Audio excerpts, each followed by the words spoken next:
यह कहानी एक छोटे से गांव की है जो डेंस जंगल के पास बसा हुआ था।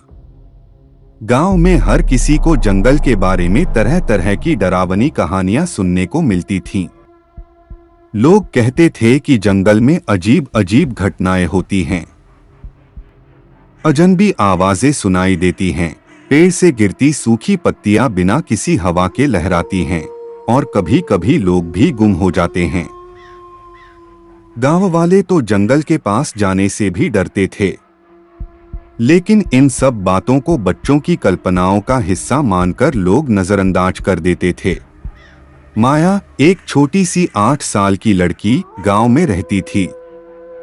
उसकी आंखों में एक अजीब सी चमक थी और वह हमेशा जिज्ञासा से भरी रहती थी। माया के बारे में एक बात खास थी, उसे अजीबोगरीब चीजों में बहुत दिलचस्पी थी, खासकर जंगल की रहस्यमयी कहानियां। उसकी माँ और दादी अक्सर माया को जंगल में जाने से मना करती, लेकिन माया की जिज्ञासा बहुत तेज थी और एक दिन उसने ठान लिया कि वह जंगल में जरूर जाएगी। यह घटना एक ठंडी शाम की थी। माया के मन में जंगल की ओर जाने का ख्याल आया।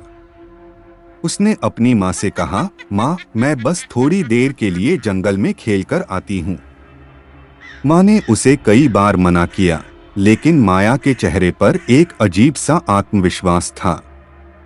अंततः उसकी माँ ने रिलक्टेंटली उसे जाने की अनुमति दे दी, यह सोचते हुए कि वह ज्यादा दूर नहीं जाएगी। माया खुश होकर जंगल की ओर चल पड़ी।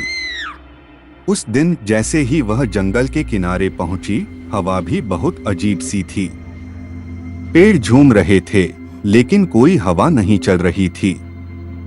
माया ने इन सब पर ज्यादा ध्यान नहीं दिया और जंगल के भीतर कदम बढ़ा दिए।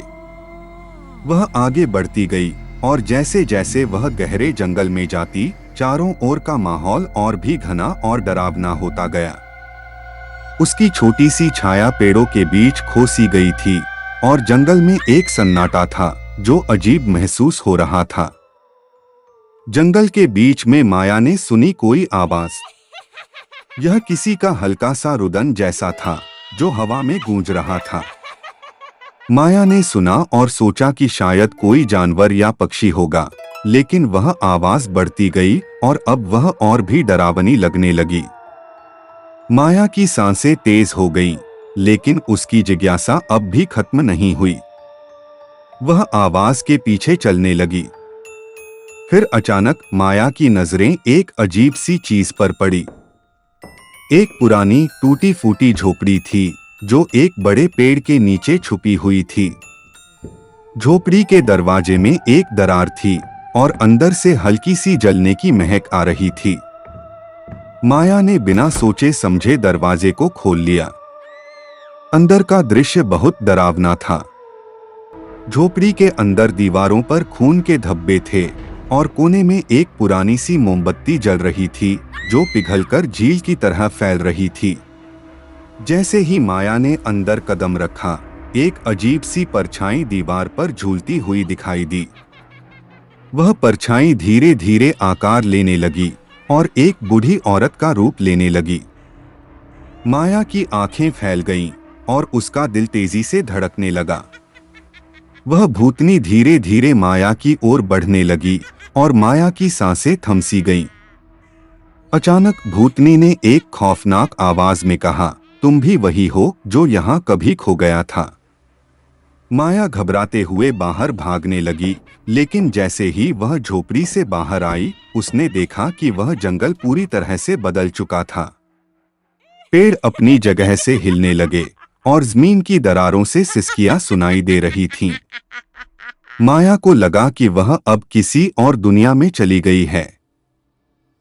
वह डर के मारे इधर उधर भागने लगी, लेकिन कोई रास्ता नहीं दिखाई दे रहा था। माया को समझ में आ गया था कि वह गहरी दुविधा में फंस चुकी है।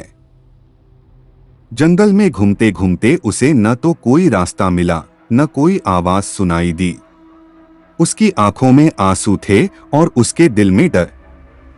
लेकिन तभी एक डरावनी चीख माया के कानों में गूंज उठी। वह आवाज जो पहले वह सुन चुकी थी, अब उसके करीब आ रही थी। उसने मुड़कर देखा और उस जगह से एक कटा फटा चेहरा निकला, जिसकी आंखें पूरी तरह से कटी हुई थीं और मुंह में खून चिपका हुआ था। वह एक भूतिया आत्मा थी जो सैकड़ों सालों से जंगल में भटक रही थी। माया ने अपनी पूरी ताकत लगाकर दौड़ने की कोशिश की, लेकिन अब उसे हर कदम भारी लग रहा था। अंधेरा हो चुका था और जंगल और भी डरावना हो गया था। तभी माया की आंखों के सामने एक घना धुआं उठने लगा और वह कुछ समय के लिए बेहोश हो गई। जब वह फिर से होश में आई तो देखा कि वह जंगल के बाहर एक खड़े हुए पेड़ के पास थी और सब कुछ शांत था।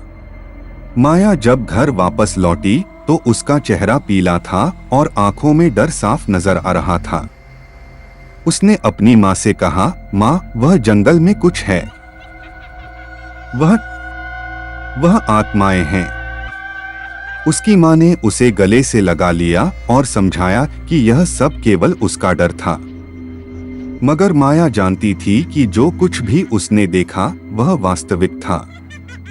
और फिर से उसने जंगल में जाने की सोची, लेकिन अब वह जानती थी कि वहां कुछ और था, कुछ जिसे वो कभी भी नहीं समझ पाई। और तब से उस गांव में माया के बाद कोई बच्चा अकेला जंगल में नहीं गया।